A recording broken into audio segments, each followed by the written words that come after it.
Hello guys, welcome back to my channel. So if you want to visit here in Abarth Alfa Romeo Petromax in Green Hills, San Juan, you can contact the president of Abarth Alfa Romeo. This is Sir Alan Ong. I would like to thank him so much for letting me drive this Abarth 595. I'm so excited. This is probably one of the biggest cars also in my channel. So thank you, sir, for letting me have this for a day.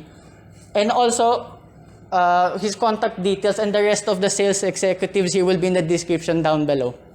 So this is the 2019 Abarth 595. This car has actually been here since the showroom's inception, and it's been all over the Philippines right now. Yes, it looks battle scarred. Probably one of the cutest and most awesome cars I've ever driven. Just look at it. It's so small. In the drive-thru earlier, before I started recording, there was a Ford EcoSport in front of us, and it seemed similarly sized. Actually, this one is a bit wider. I'm having so much nostalgia right now looking at this car because I remember Jeremy Clarkson in Top Gear UK's season 12, if not mistaken. He drove an Abarth 500 in this color, and now years later, this is the Abarth 595 that I'm driving, and almost in the exact same color. Oh my god. Anyway, this is the base model of the Abarth. Yes, you can option few more things here, like I think LEDs if not mistaken.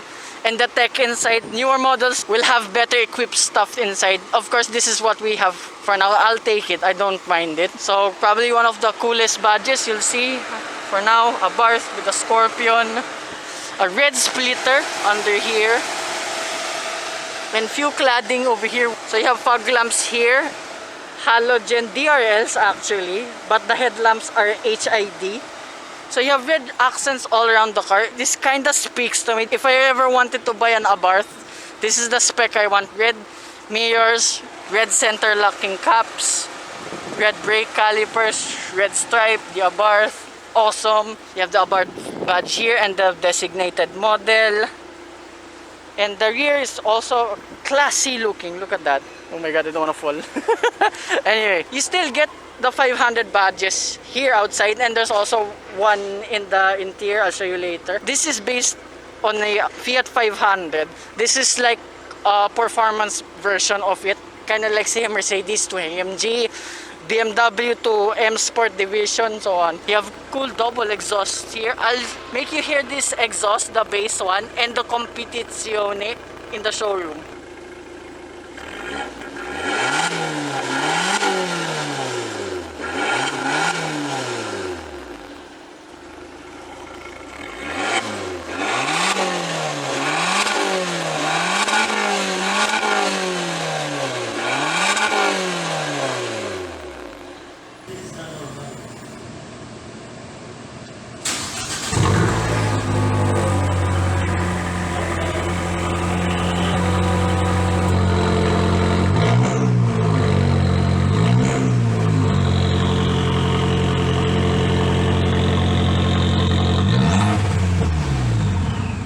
So back here in the back, red accent here, diffuser. I think this works, yes. It's here for a reason. No fake vents here. There, you actually can see the tire inside. I'm not sure you can see it on screen. Anyway, reflectors here, cool brake lights. You have chrome here on for the trunk lid. I really like they kept the 500 on it. And here the Abarth badge on the back. A spoiler. It's awesome, the spoiler. Pirelli's on this actually, PZ Neros. They are 205 40 17-inch rims. Also, these are still real. You can see actually the floor underneath there. Yeah, one of the cutest and most unique cars I've ever seen. Ground clearance is 118 millimeters. I did not have a problem whatsoever when I drove this to BGC with the notorious humps over there. And going up this parking lot where I actually reviewed the Nissan Navara as well, it had no problems whatsoever.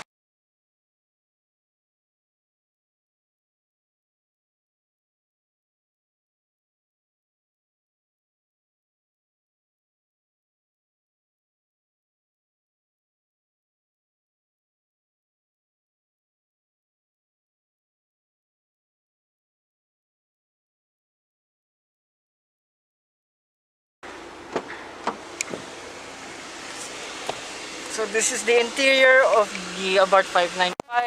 Lower that down. It's quite a hot day.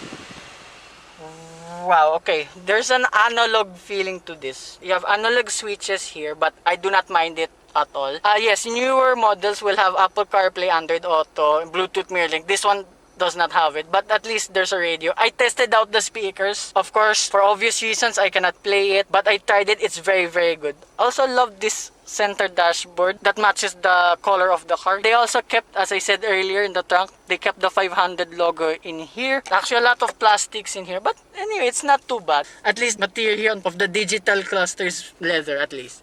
You have plastic here, cloth actually here on this side. And also, this is how you lock on a Abarth. This is your door handle, by the way. You're wondering where the switch is. You just do this.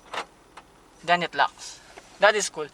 You also have your dead ahead metal piece here. It's not fabric like in Porsches. Abarth logo here with chrome part. Good feeling steering wheel, like very girthy. Also somewhat the same in the Volkswagen Lamando. Just being honest, that's how it feels like. Also the controls for the window switches are here. So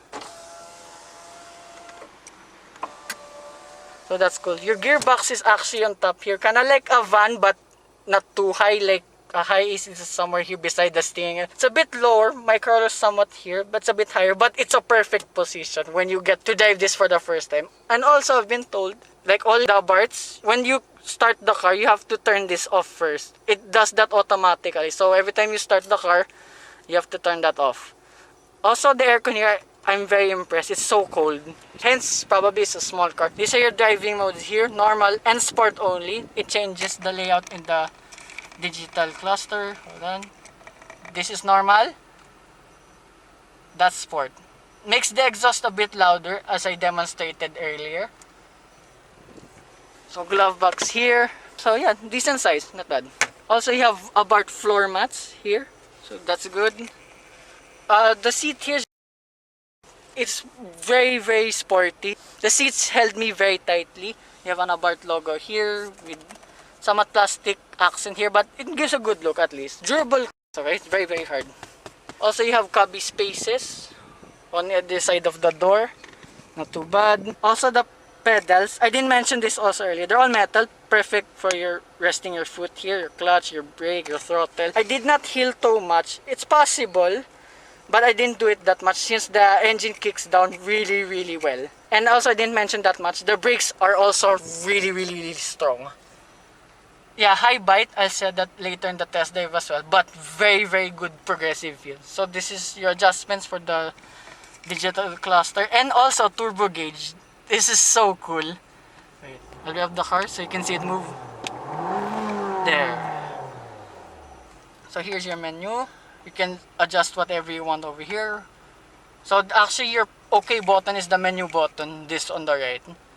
So yeah, the dimmer, just adjust it. Setting saved. So go back. Oh yeah, let's check since we're here. Service.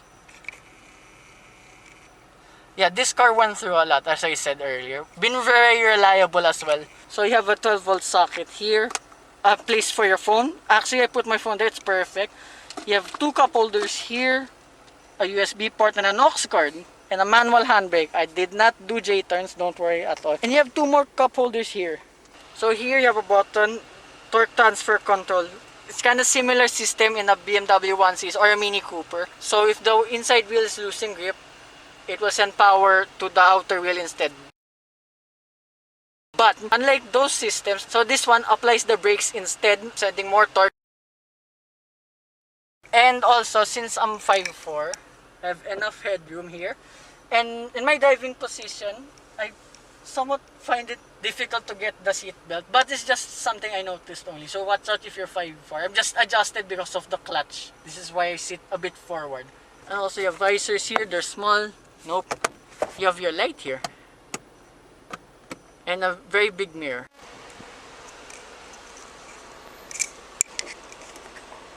So this is how you go in the back. Fold this down. If it cooperates, there you go. So sitting here in the back, this is my driving position, by the way, okay? I have enough leg room and feet room. Actually, it's very impressed. I like it.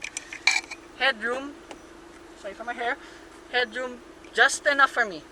But Paulo Obrera sat in here and he said it's fine. I'm very impressed that this car can handle people like 5'8", 5'7", 6'2", maybe struggle a bit, just a bit. But I am very, very impressed. Strictly, this is 4-seater only. But for my stature, sitting here in the middle, just enough, really just enough. But you can fit 3 people in here if you're skinny like me. But majority, 4 people will be in this car only, strictly. Sitting in the middle, there's not much of a transmission tunnel as well, just to note. And also you have coat hangers on either side. So right now I'll show you the boot. Oh god, show you the boot space. Wait, it's not as bad as you think. So this is the boot space of the Abarth 595. With the seats up, it's 185 liters of space. Actually just enough. And slightly less, sadly, than the Mini Cooper. And folding down the seats, you just press this on the head. No, that's actually a mistake. Wait a minute, how do you fold the seats down? Now actually they're here, on that side. Wait, I'll put it there. There, that's how you fold the seats down. So you just push it, and push. Now with all the seats down, you have 550 liters of space. Very impressive. You can fit really tall items in here. But of course, not as spacious as a Mini Cooper or even a base BMW 1 Series. But not too bad at all. So right now, let's go to the engine.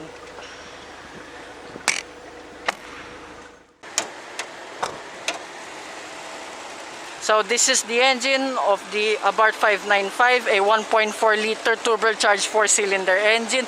I love this red cover with the Scorpion logo on it, the Abarth logo.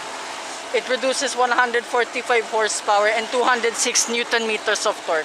So similar numbers with the Volkswagen Lamando I drove a few days ago. But this is like Abarth saying, what happens if you put a small, powerful engine in a very small car? That's what I'm excited to know about and how this thing drives. So with that it, let's go for a drive.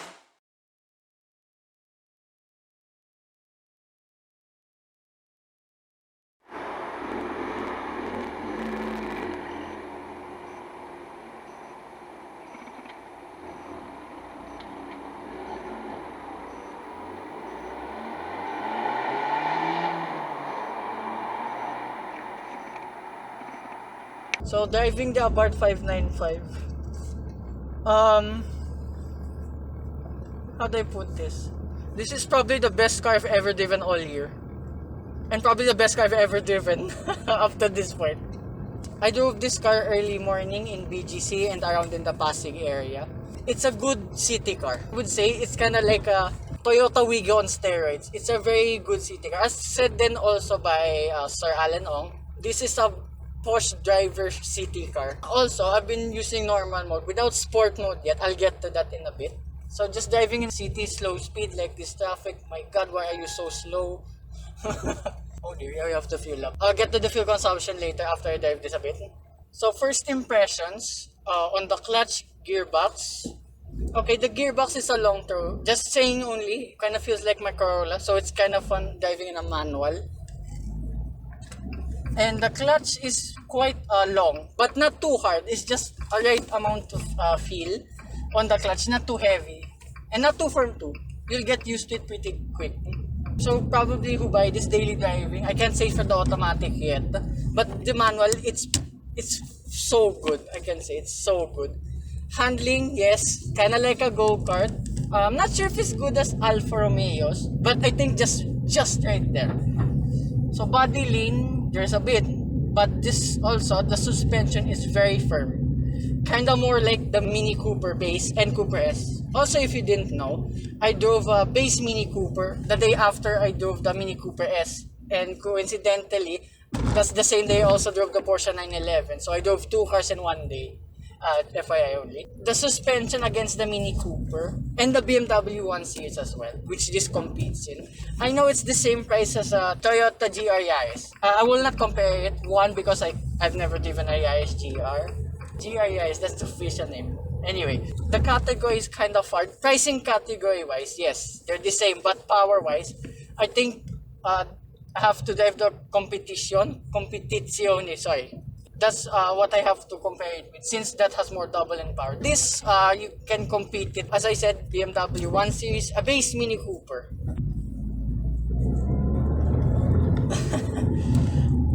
You will be tempted to floor this car all the time. You will count on that. It's such a good car.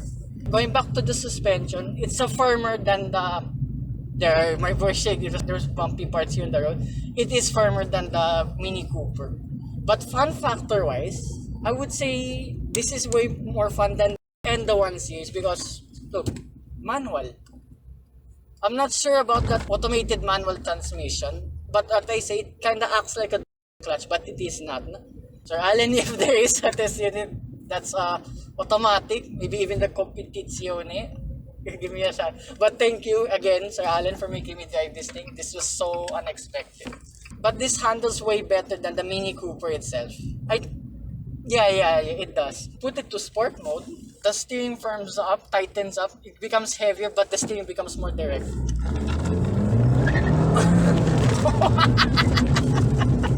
It's so fast. Oh my god. I'm so lost for words for this car. It's rare. It's cute looking. It's just amazing. Put it to normal mode because we're running out of fuel. Oh, there. Speaking of fuel consumption, right now I've been averaging 11.8 kilometers per liter.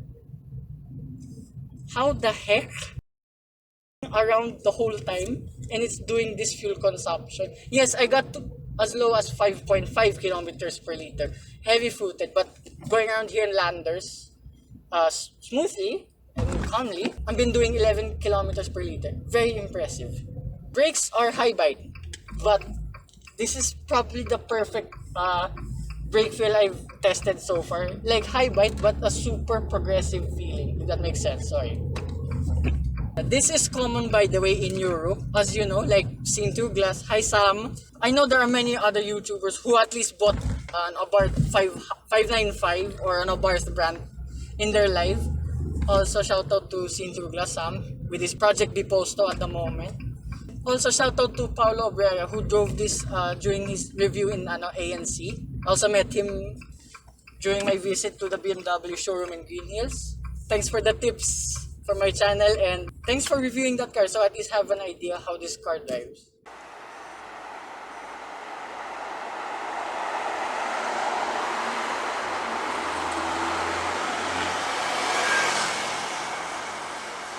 Also driving this in the city, it's not too bad as I said, but it doesn't feel too sluggish at all. It's still responsive even though in normal mode.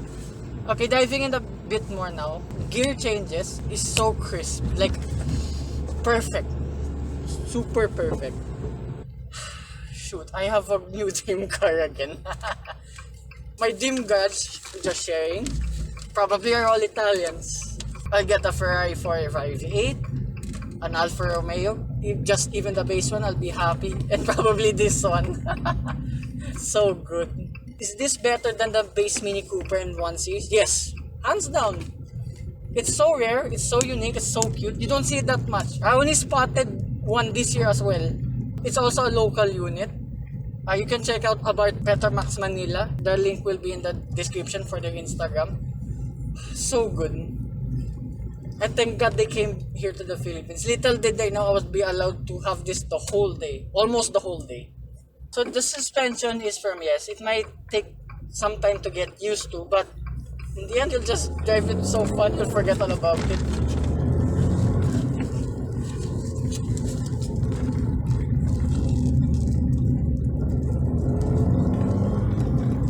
Oh my god, this handles so good. I'm just in normal mode. The sport mode is quite heavy, but more direct feeling. Normal and sport mode, the handling wise, yeah, they're both precise. Super precise. Yeah, your high driving position for a small car, it feels kind of funny, but the visibility is so good. I can see all the way. The B pillar is not blocking the way. The A pillar is not too big. You won't get too distracted since this is a small car. Wow, what an experience. This is one of the best cars I've ever driven, hands down.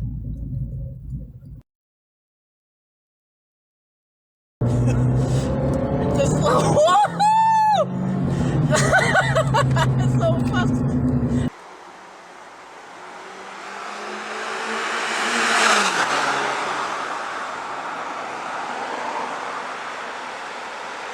Yeah, you're going at the national speed limit in no time. Wow.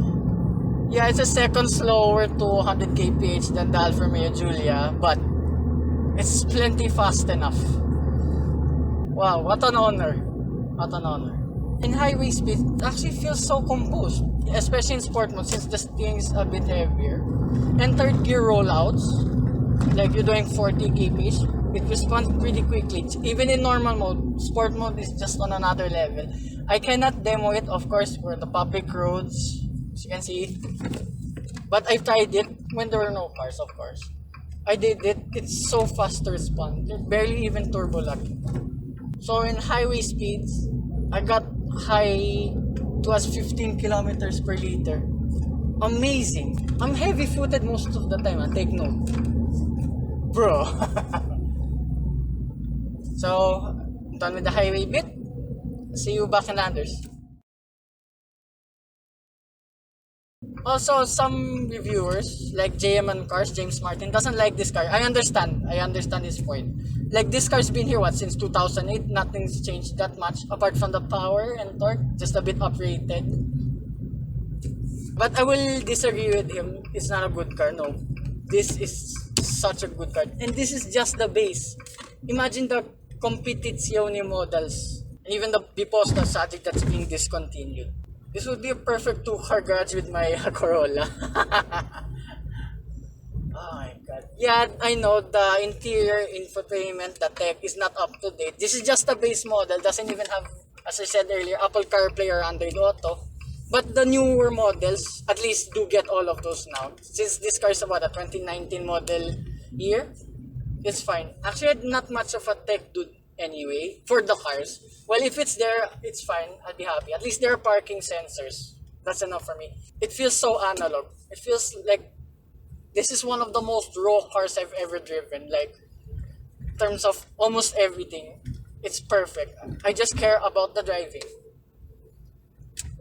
Also, shout out, the speakers are really, really good. So that's enough for me. So that's about it. Thanks for watching. Hope you guys like and subscribe, and hope you can get more cars like this. Bye bye.